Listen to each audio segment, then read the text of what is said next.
চ্যানেলের পক্ষ থেকে সবাইকে নমস্কার। ঔষধি গুণে ভরপুর তুলসীর বীজ রোজ খেলে কি কি উপকার মিলবে জানেন? আসুন জেনে নেওয়া যাক ভিডিওটির মাধ্যমে। পৃথিবীর বুকে বয়ে চলা প্রাচীনতম সভ্যতার মধ্যে একটি ভারতীয় সভ্যতা। সেই আদিকাল থেকে কিছু ঐতিহ্য আমাদের মধ্যে দিয়ে এগিয়ে চলেছে। আমরা গর্বের সঙ্গে তা পালনও করে চলছি। এই যেমন তুলসীর ব্যবহারের কথাই ধরুন, আমাদের মুনি ঋষিদের কথা মতো দেশের জনগণ যুগে যুগে তুলসীর ব্যবহার করে এসেছে। তুলসীর সঙ্গে যোগ রয়েছে ভারতীয় ধর্মের। এই দেশের কোটি কোটি জনগণ এই গাছের রোজ পূজা করেন।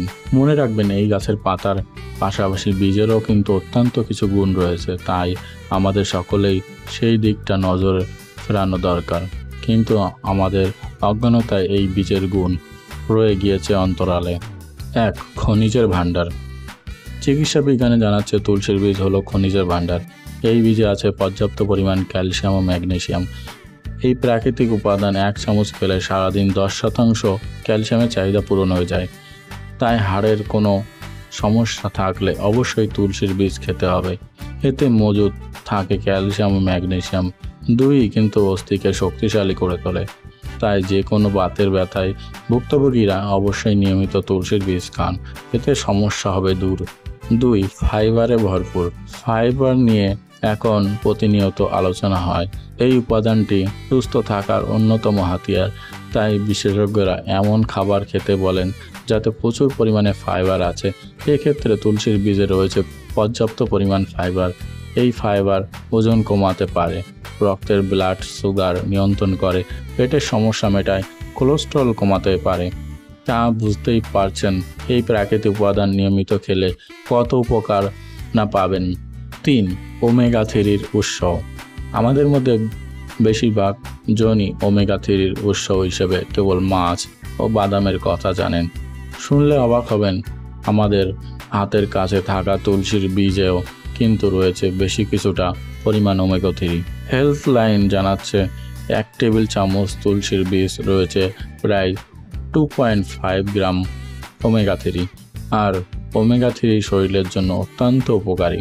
এই উপাদান দেহে পর্যাপ্ত পরিমাণে উপস্থিত থাকলে হৃৎপিণ্ড ও মস্তিষ্ক সুস্থ থাকে। এছাড়াও বহু রোগ দূর হয়। 4. ডায়াবেটিস নিরাময়ে কার্যকর। ডায়াবেটিস রোগটি বিভিন্ন অঙ্গের গুরুতর ক্ষতি করে। বিশেষত এদেশের এই রোগে আক্রান্তর সংখ্যা কিন্তু কয়েক বছরে কয়েক গুণ বৃদ্ধি পেয়েছে। আর দুর্ভাগ্যের বিষয় হলো, এই অসুখের আক্রান্ত অনেকেই ব্লাড সুগার নিয়ন্ত্রণে থাকে না, যে কারণে নেতিবাচক প্রভাব পড়েছে চোখ, কিডনি, স্নায়ুতে। তবে চিন্তা নেই মশাই, ওষুধ যেমন খাচ্ছেন খেয়ে যান, এর পাশাপাশি খেতে পারেন তুলসীর বীজ। এই বীজে এমন কিছু উপাদান রয়েছে যা সুগার নিয়ন্ত্রণে সাহায্য করে। 5. কিভাবে খাবেন তুলসীর বীজ? তুলসীর বীজ নানাভাবে খাওয়া যায়। এক্ষেত্রে সারা রাত এই বীজ জলে ভিজিয়ে সকালে সেকে নিয়ে সেই জল পান করতে পারেন। এছাড়াও তুলসীর বীজ গুঁড়ো করে রান্নায় দিতে পারেন। চাইলে বিভিন্ন জলে দিয়ে তুলসীর বীজের কয়েকটি দানা ছড়িয়ে পান করতে পারেন। এতে ভিন্ন রকমের এক স্বাদ পাবেন আর শরীরও থাকবে ফিট। তাই এই তুলসীর বীজকে অবহেলা করার ভুল করবেন না, না জেনে। আজকের ভিডিওটি এই পর্যন্ত। ভালো লাগলে অবশ্যই লাইক, কমেন্ট এবং শেয়ার করুন, এবং চ্যানেলটি নতুন হয়ে থাকলে অবশ্যই সাবস্ক্রাইব করুন এবং আমাদের পাশে থাকুন।